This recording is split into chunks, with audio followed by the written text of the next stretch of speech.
Well, we have in front of me two of the Hornby owned Bassett-Lowke brand steampunk locomotives. They appear to be based on Hornby's cheap little 040 locos, the sort of thing they used to get, or still do, but I'm not sure, give away for their collectors clubs every year. I think they do wagons these days.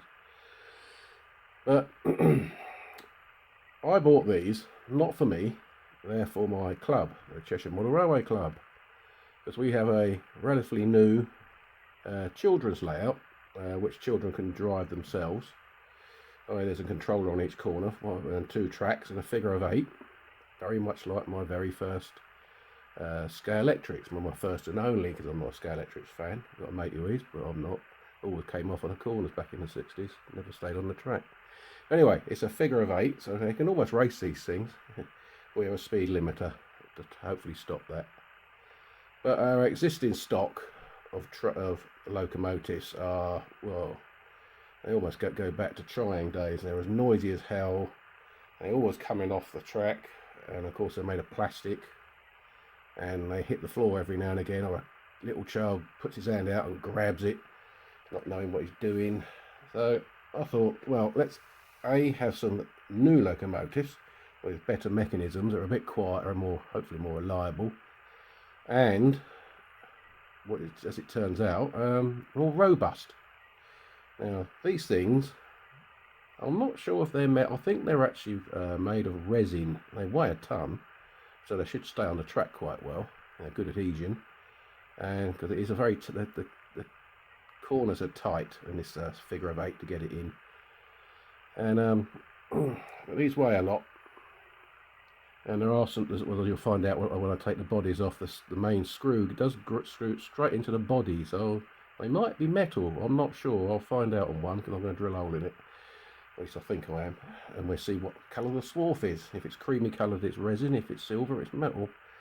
But it's very hard to tell. And well, they're also, not only are they robust, with no, well, the reason I say robust, because everything is completely moulded. There's not one added on part, or at least it's not obvious it's an added on part. I suppose that chimney there might be added on, I don't know. Notice there's no hole in the top. It's like a vent, comes out sideways, I guess. So, but the strange thing is they're silver. They're actually black with a silver wash on them, and in the light they shine up very silver, don't they? As I think people who do the model aircraft type stuff, if you want a silver aeroplane like a Mustang, you paint it gloss black first and then put the silver on top, and then it really shines. I found out after looking up on that for something. Well, Class 66 mirrors, that was it. That didn't work, they snapped off pretty quick, never mind. And well, if you look at steampunk on the internet, because it's obviously not a real thing, it's all imaginary, but there's some fantastic artwork out there, and mainly of locomotives, I suppose.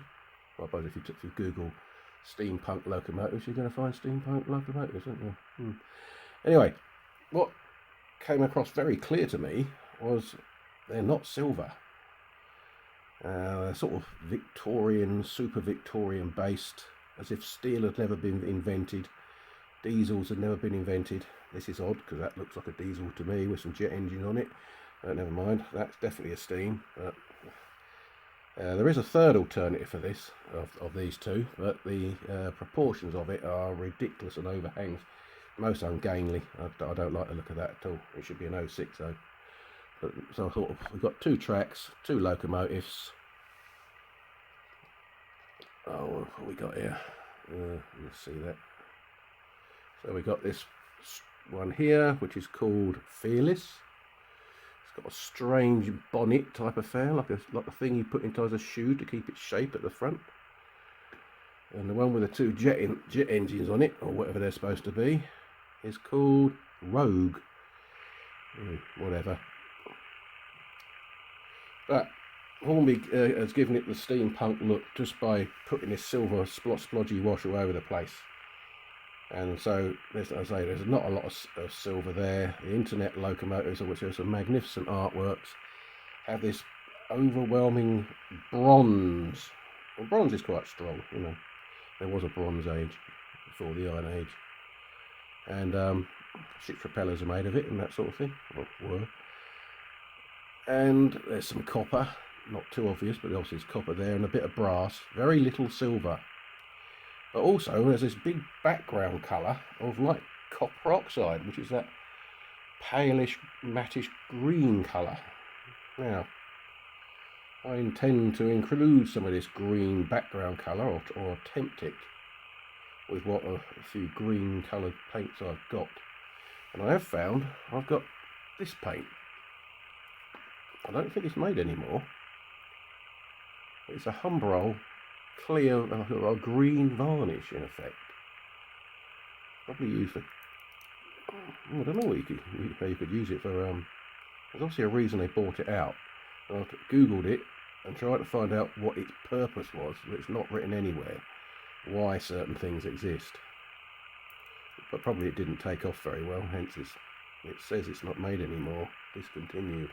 But now if I put that over silver, and this green, when I wiped it off, I gave it a stir yesterday just to test it, but it is as wiped off on this bit of paper. It's not a verdigris green, it's a very bright green. So on silver it would still look a very bright green. Well, I think if I put a lot of bronze on it, and especially the chassis down below, because they were bronze too in these photographs, with green wheels, which look rather nice, and put that green wash down there, at least it'll be out of sight down there, and see how it goes. But of course the first thing I've now got to do is take it apart.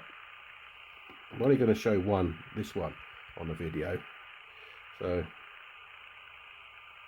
but the instructions that come with this show about 3 or 4 different locomotives and different ways to take them apart, and they're not one of them is a Bassett-Lowke. But apparently with this one, it's got the screw there, and it comes apart very easily. Crosshead screw. Let's put this to put the screw in it. Here's a proper screw, machine threaded screw, not a self-tapper. So that immediately gives the impression it's going into metal. Okay, now I think it just probably it should one end or the other. Which end is it? It has to be this end, doesn't it? It just comes apart. It's coming apart. Come on. What are you doing? Coming apart yesterday, alright? Yeah. Now it's being awkward. Come on. Ah, there we go. You've got to be careful of the connecting rods here. They just flop about and can easily get bent. When you put it back together again, you've got to remember to put these things in those slots, which pretend to be pistons. And the pistons are bronze too, they're not black. So, we'll take that bit apart, and that's it. And that is heavy. Now looking in there, I'm not obviously seeing Giving it a tap. There's the boss there. I don't know, of course, it's not made of steel, so it's not going to be magnetic to test. It'll be Mazak, I suppose. But that is heavy. It's too heavy to be resin. Can't say the quality of the castings are that wonderful. Got a very homemade look with flash and bits and pieces in the corners there, I notice. It does have a back head, but again, that's also silvered, so I might have to paint that black and then maybe put some copper pipes as per a real one, maybe. But the definition is probably not that wonderful.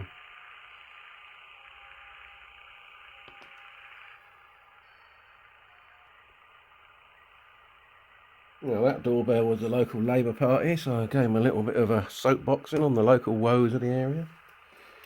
Yeah. Right, how are we doing? Oh yes, now we need to do my usual, give it a good wash down, because there's quite a lot of oil on it. I want to paint the chassis especially, as well, which is plastic. Yeah, it's funny, all the weight's in the bodywork now. Still got a plastic chassis, this is. Right, so well, it's best to wash the bodywork down first. That's got less contamination on it. So, it's one stainless steel dog bowl. Ooh, that's bright and shiny, isn't it? Oh. Anyway, all I'm doing is cleaning it down. So, start off with some terps, not terp. Well, I always call it terps. That's an old school. It's called white spirit these days. Well, no, it is a different product, but white spirit's better apparently. Terps is what oil painters use for artwork, isn't it? So, give it a good, get rid of fingerprints. Well, if it gets rid of them, but make sure the paint sticks better. I shouldn't have to be too worried about bits falling off, because I think it's one piece moulding. It's hard to tell with all that strange paint job. I'll start at the top and work down both sides. That's what I always do in most of my videos. Standard practice. Do the painted areas first, and I might have to do this twice, just to make sure. It doesn't always work, as I found on a backman carriage once with my glossy sides. That one didn't work very well. Second hand, must have been some greasy nits on it or something. Or someone had sprayed some furniture polish in its close by at some point in its life. These things happen.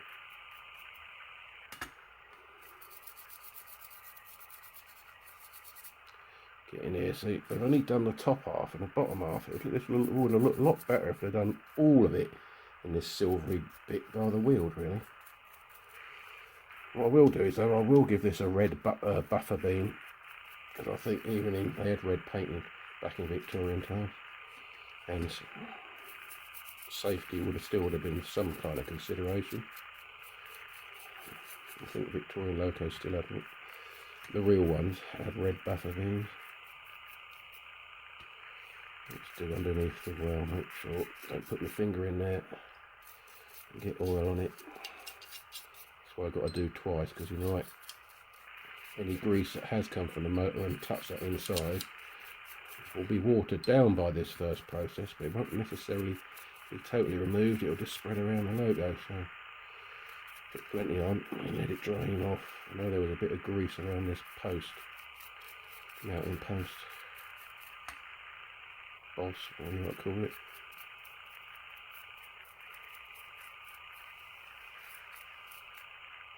Nice if I had a little bucket of this stuff, just dump it in it, wouldn't it? And swirl it around. Right. Put that over there. And of course this tissue that we had earlier. Leave it to dry on there. I'm only going to do one, the other one can wait. Right, now this one will get dirty and I'll probably wash a lot of the oil off the motion. I might have to paint the motion too, I'm not sure yet, because they were all bronze. Everything's blooming bronze. It's funny how there's hardly any steel anywhere. I don't suppose they could actually have made it in reality if they didn't have steel. Like the boilers would have gone bang, wouldn't they? They wouldn't take the pressure, I wouldn't have thought.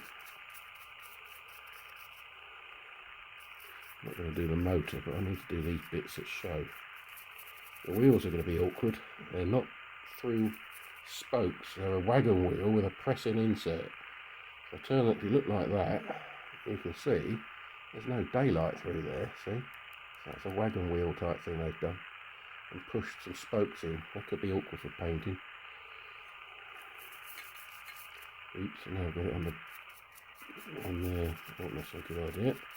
On the, what do you call it? Drive cord.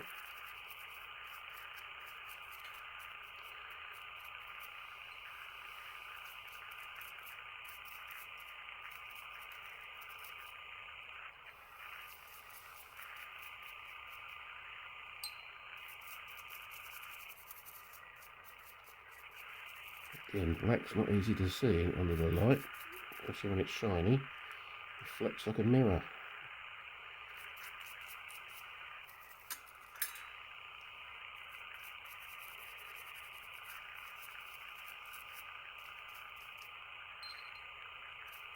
In fact, when I've done it, I'll have to check I haven't disturbed the pickups on the wheels doing this, stuffing this brush down the side of the wheels like that.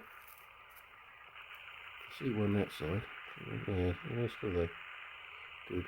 There's one there. Yep, it's still there. There's 4 pickups, not just 2. Right. Have to let that drain off. And I have to do it again.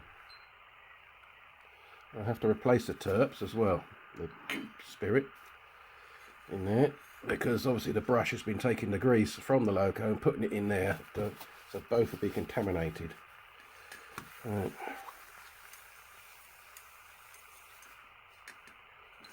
So, back to that when it's dried off a bit. Right, discarded that last lot of white spirit and poured in some new. So give it another quick wash. Just dampen it down again.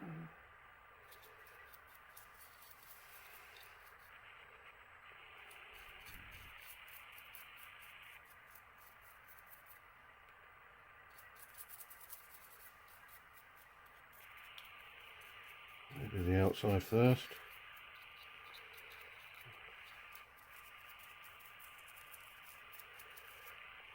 Turn it around.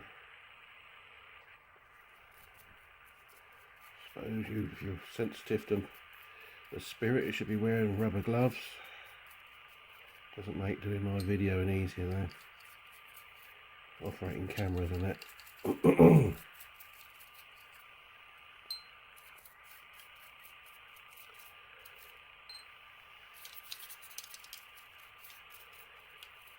Does that sound metal?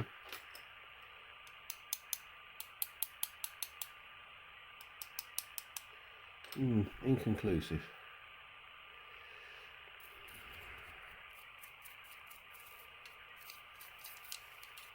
Normally when they spray it black, they always leave a bit inside where the motor goes that is unpainted, but there is one little bit and it's got a grey tinge to it, as a dark zinc casting might look. Right, what I'm going to do to make sure I've washed it off, I'm literally got a dog bowl here. Yeah.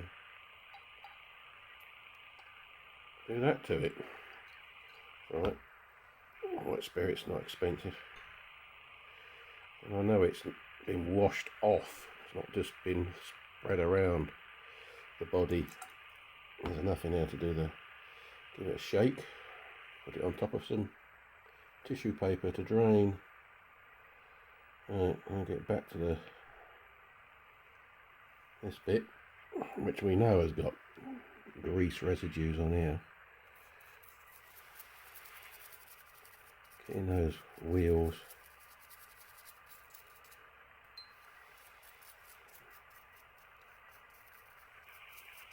Don't have to Don't really have to do the underneath, I suppose, but I'm not painting the underneath, but I'll probably be painting the motion. Might do. It's definitely got a bronzy look. Get the brush into the spokes. You never know what oil from the linkage connection to the wheel there may have oil that's run down.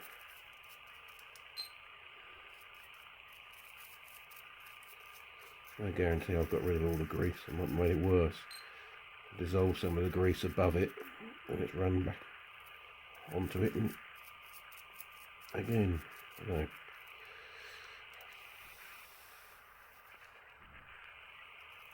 I'll definitely clean the chassis after doing the bodywork. Get that thing out of the way. It'd be nice if you could take the motion off, but they're not hexagonal nuts, the screw bolt things. They're just pressed on, so if I was to lever them off, they'd probably make them loose in the plastic. They'd never fit properly again. Anyway, when you do the painting, the way to get the wheel to turn around is to put the 9-volt battery on it. I suppose it'll work, you know, will it work with all this terps everywhere? Oh yeah. There you go. I'm going to quickly checking the thing actually works. For guarantee wise, you know, you have to do a quick return, send it to you through internet or postage, and it doesn't work, then that's a quick test of the basic. Does the motor work? No mind about anything else. Oh, that's a minimum requirement, isn't it?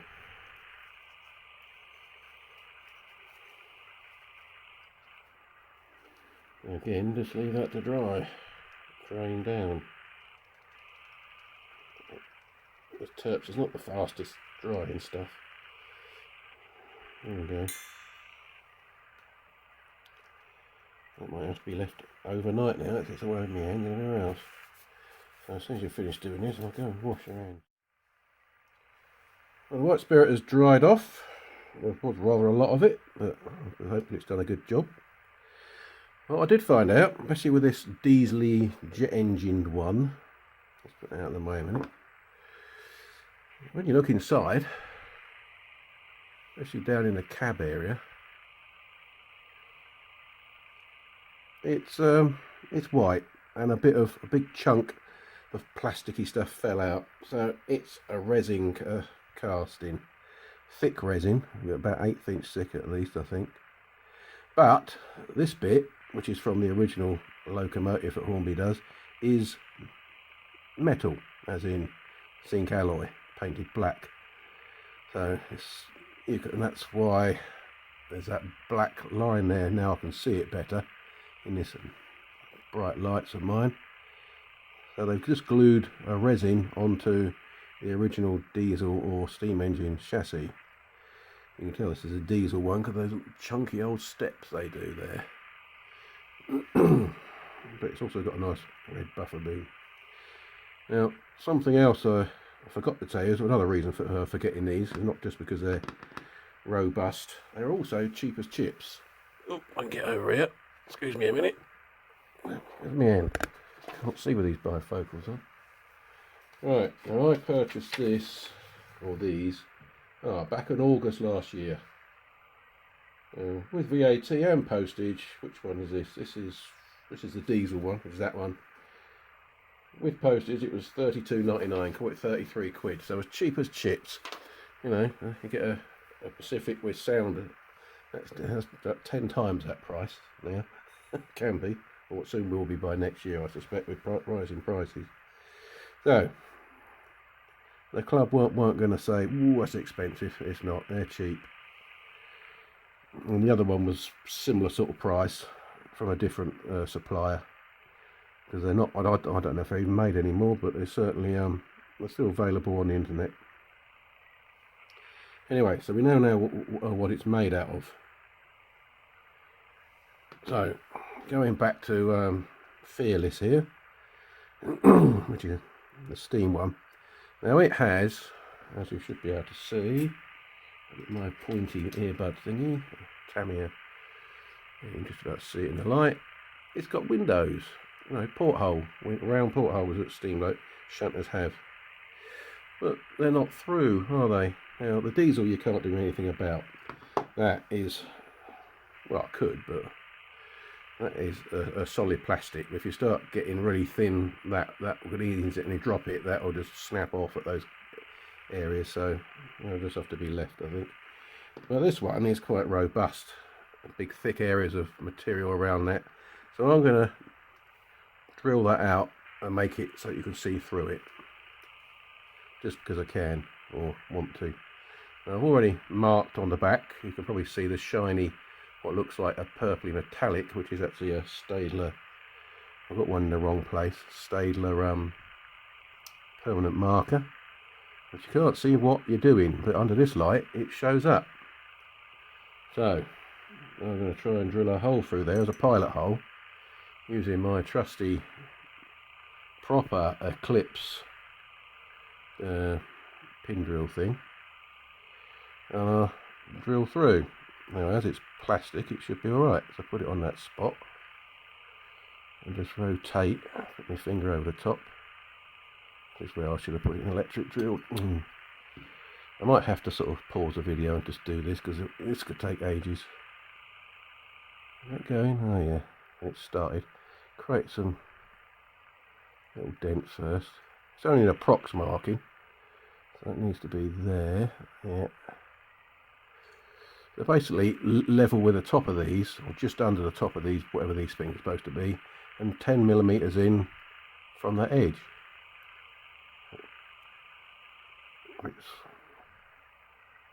So I'll get these started, and then I'll pause the video until it comes through the other side.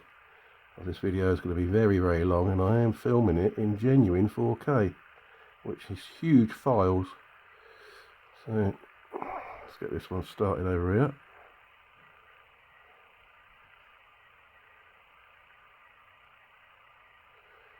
Like that. They look about equal height, they do. Right, I shall pause in and go through.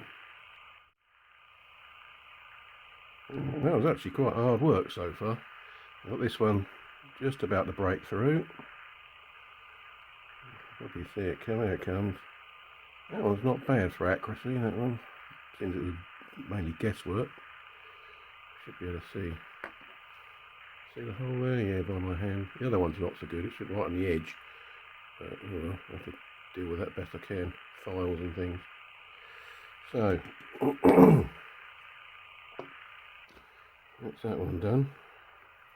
I can really use that drill anymore. Not, I mean, this device for bigger drills. Or can I? What's the next size up? Put this in there, I suppose. Got these Dremels come with a little drill kit. They're not big enough, but they go to the next size up. Tricky bits getting them open. There we go. So use that one. Will it fit in a bigger chuck? Which is that? Might. Let's see.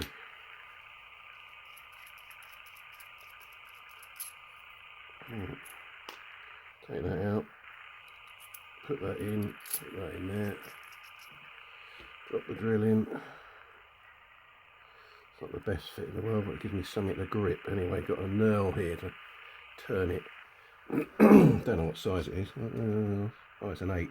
That's interesting. Dremel being German, and they're giving you imperial sizes. Doesn't really matter, whatever drill size is that. That's still smaller than that what that window is. So that's pretty central, that one. So let's just drill that one. That should go through reasonably easy now. It's got a pilot hole to follow.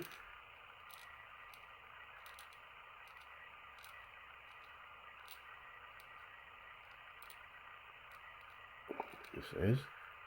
It's tough old stuff, this resin. It's a lot tougher, harder than. Here it comes. Of course. Oh dear, it's come loose, isn't it? Let's pull it out, put it back in here, do it a bit tighter if I can. Need to use the hole, but one of my modelling mates in the club borrowed it and lost it. There's always a thing about lending records, vinyls, and lending tools. Either don't get them back or they come back scratched. There we go, that's not bad.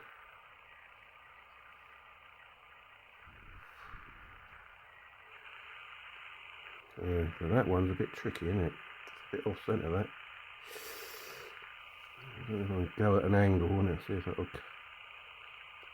cut up at an angle, get it back on track. Well,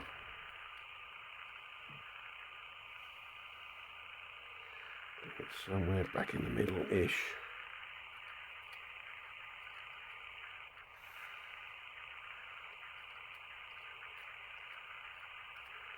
I've got something to tighten this up better with. I did have something. I think this actually was. No, it wasn't. I've got a sacrificial drill somewhere that I bought something. There it is. Use that as a frequent to recall though. That's better. Now it's tight.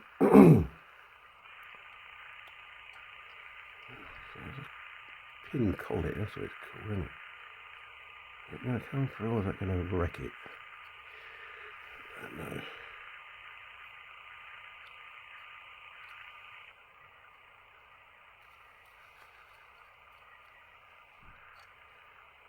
I've just about got it. Yeah, so just so I can get a little file in there or something. Okay, put that to one side. Right, now I've got to think about, well, hoover this mess up first. Go and get a hoover.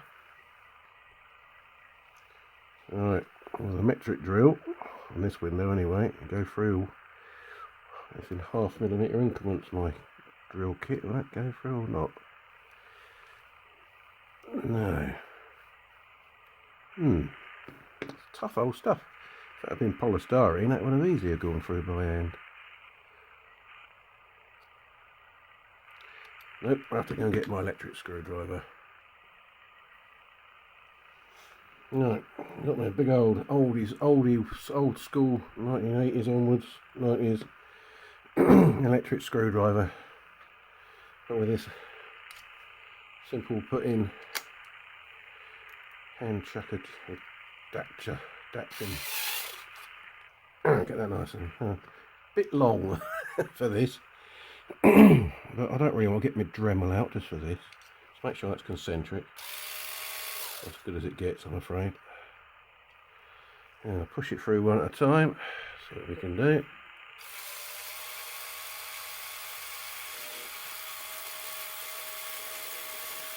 Alright.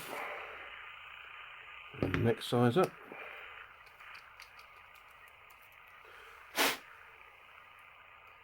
A 0.5mm in size. Whatever that one is. It's a, no, a 4. That's alignment there.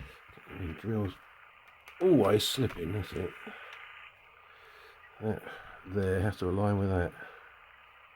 So, this next one's actually a 4mm. I thought it was bigger than that. Right, now let's see what happens.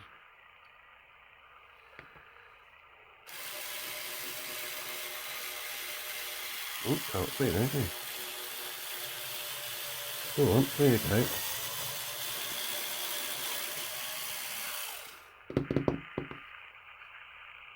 Yeah, one more do it. It ends up being, well, it could go bigger actually. This will be a 4.5. It is a bit small.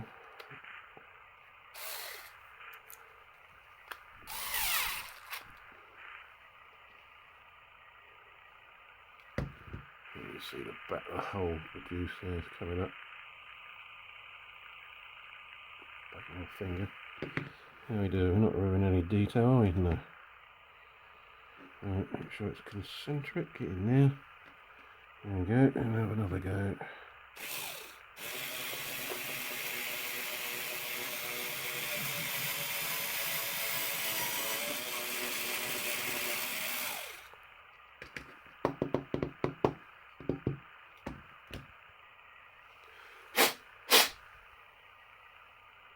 Oh yeah, that's just about right. That just, if you look, you can see it's just on the roof line. So it can't be any bigger than that because it'll scratch the roof. So 4.5mm is about right.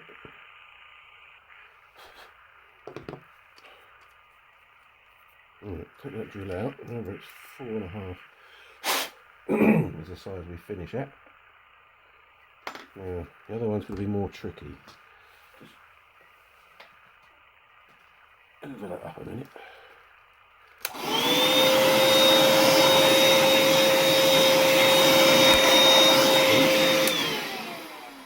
Put it down there a bit easier. Right, this is a more interesting tool. Hope it works. Here we have, what we got? That'll be the sort of thing I'm looking for, I think. These are, what is it, carbide high-speed cutting tools used in aerospace. These are ones that are probably blunt for aerospace, but they're perfectly good for what I want. And that is what I put in a Dremel. That's so good that can actually cut stainless steel. These are quality tools, very high quality, probably cost quite a few quid each.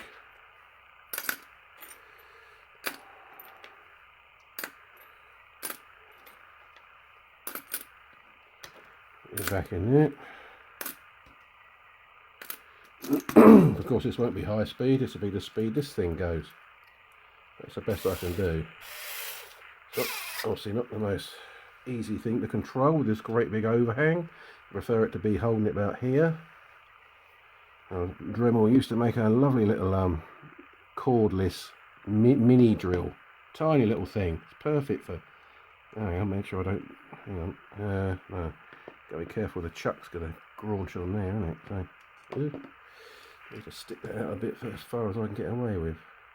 Like that. Otherwise the chucker's going to knock lumps off the corner. Yeah. But they don't make it anymore. I don't know why they don't. They should do, because I want one.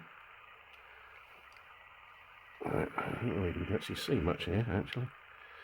Because of the length of this thing, to angle it up for me to see it. Just start it off.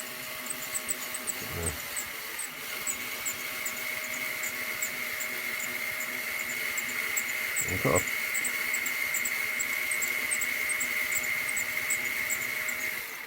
has that brought it back over a bit? Seems to be. Yeah. Got to push this way and to make sure it doesn't...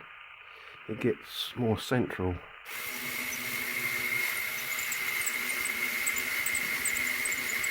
If that was high speed, that'd be a lot better.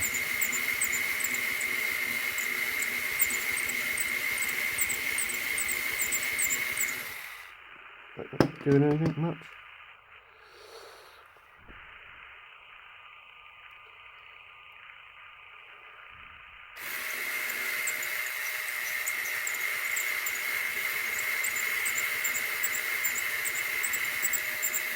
Okay, I'll get a bit of pause, or it's a bit boring for you watching me do this. Again, that wasn't as easy as it should be, because I suppose it's very hard material. Anyway, I'm going to put the 4.5mm drill through now. Hopefully that will sort of get it correctish.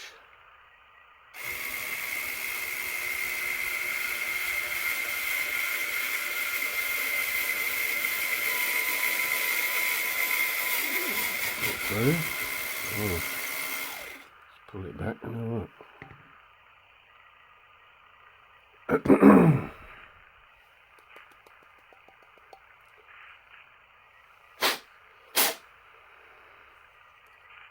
There you go, it's on the edge. Yeah. Something there anyway. A bit of paint and that, you won't notice too much. Looks alright from this side, doesn't it? See. A bit of tissue paper behind it. You can see. Is that out? Oh, I can't do that. That lump's in the way. But you can see through the green. They're reasonably even. Absolutely perfect, but it's not a perfect loco, is it? So they'll do. They have to do. Better than not having any windows anyway. portholes, call them what you want. Now what we got doing a subject of windows, this thing, as I said, has just got rectangular and they've painted over it and wiped it a bit clear, but in some places like that, very black paint right in there. So the old fiberglass pen, pencil, whatever you call it, I'm just going to give it a little rub to improve that. As I've got the vacuum cleaner handy, get rid of these horrible. I'll clean them up a bit. I feel like they need to be. Don't know what you can do to make them. Put some clear varnish in there. I don't know, something to make them look more glass-like. Maybe.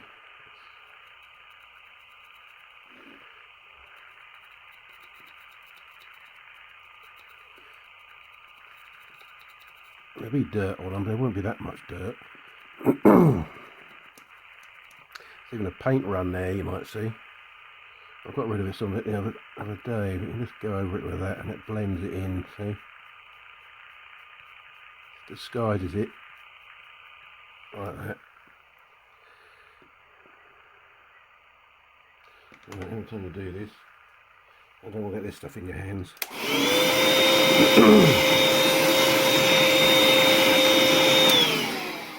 So don't blow it, for God's sake.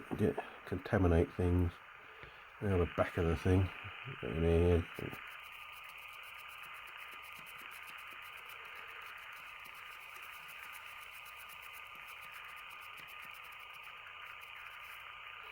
Twist it in the corners if you want. I suppose that's where to rotate it.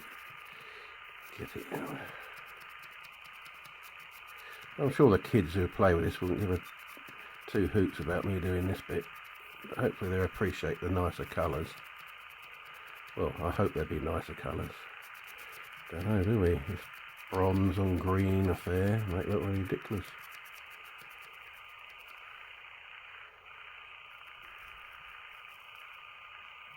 Come on, get lost, paint.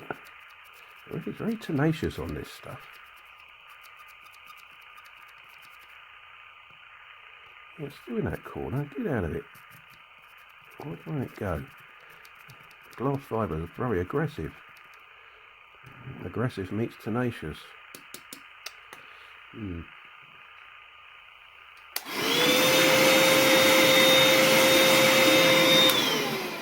it's still there, isn't it? But, oh well. Why is that so difficult? Get off. Angle it over in the corner of it. Rotate it in the corners because you can't get in those corners. So it's like a rotating brush then, wire brush. Blend it in a bit like that.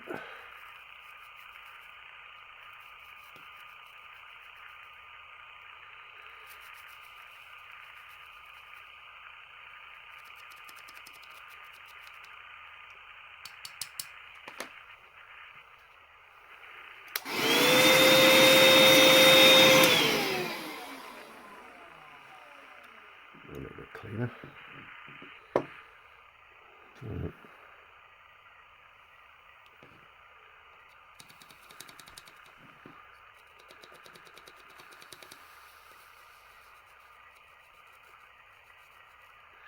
Pushing it into the corner and rubbing and rotating it around. Hopefully that'll improve it a little bit.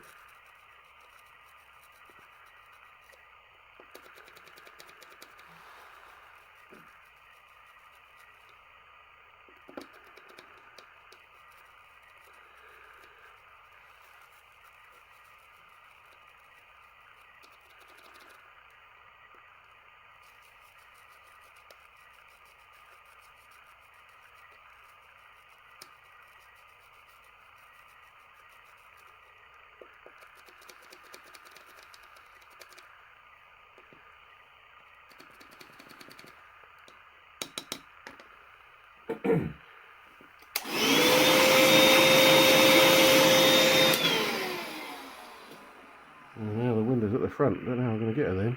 I'm going to kill them. Oh, yes, that's supposed to be a windscreen wiper. Something very peculiar there. It looks like a bit of rubber trim coming off the frame. There and there. I suppose it's supposed to be a windscreen wiper, isn't it? See it? Very odd.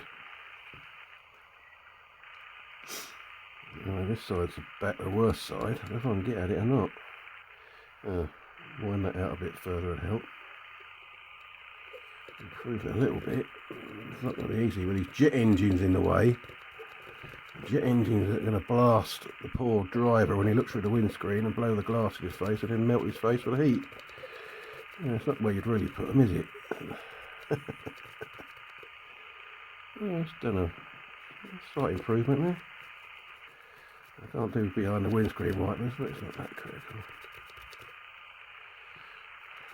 The Victorians have had electric windscreen wipers. I wouldn't have thought so. They had electric cars though in the late Victorian times. It was invented back then.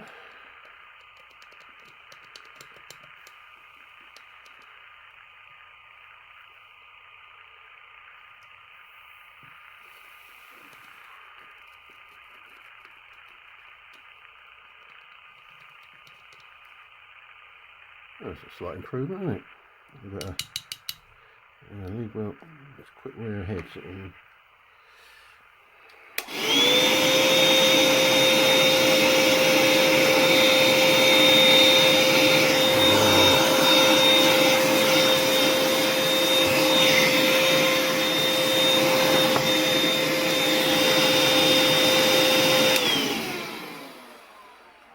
Yeah, that's that little job done. Yeah, the windows are much bigger now, aren't they? Like scary blind eyes looking at you. I quite like this one. I'm not sure it's strictly steampunk though. I'm not sure what these. I've got some what look like circlips have been moulded into it there. Yeah? Got the gap and the hole where you put your circlip pliers. Not too sure what that's supposed to represent. And it's in brassy gold colour. It's not complete though. That's something we need to look at. Anyway, what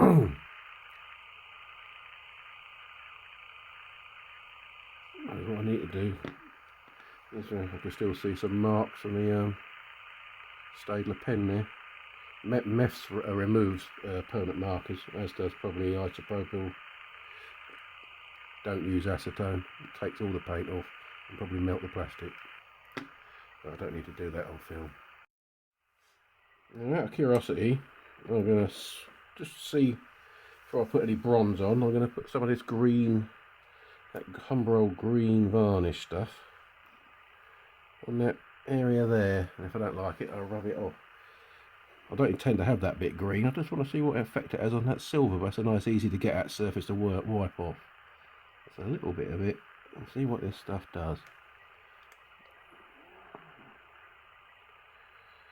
Yeah, it's quite subtle, isn't it? It's not nowhere near as bad as I thought. Oh, that might be quite good against bronze. It's not bad against silver. Yeah. It's not nowhere near as lurid as it looks there. It's very subtle, isn't it? Can we even really see it?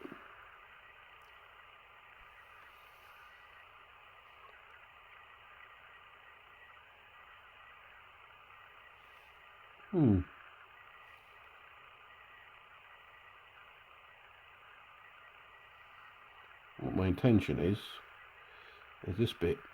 Anyone who may have seen my video on the blood, what they call blood something chorus,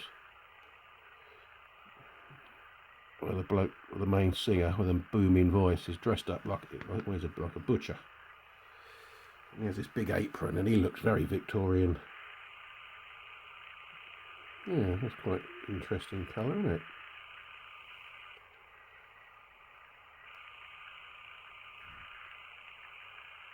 I don't know what the actual purpose of it is. I'll just leave it there actually rather than wipe it off. Right, wash the brush. Yeah, curious. Any further in that though.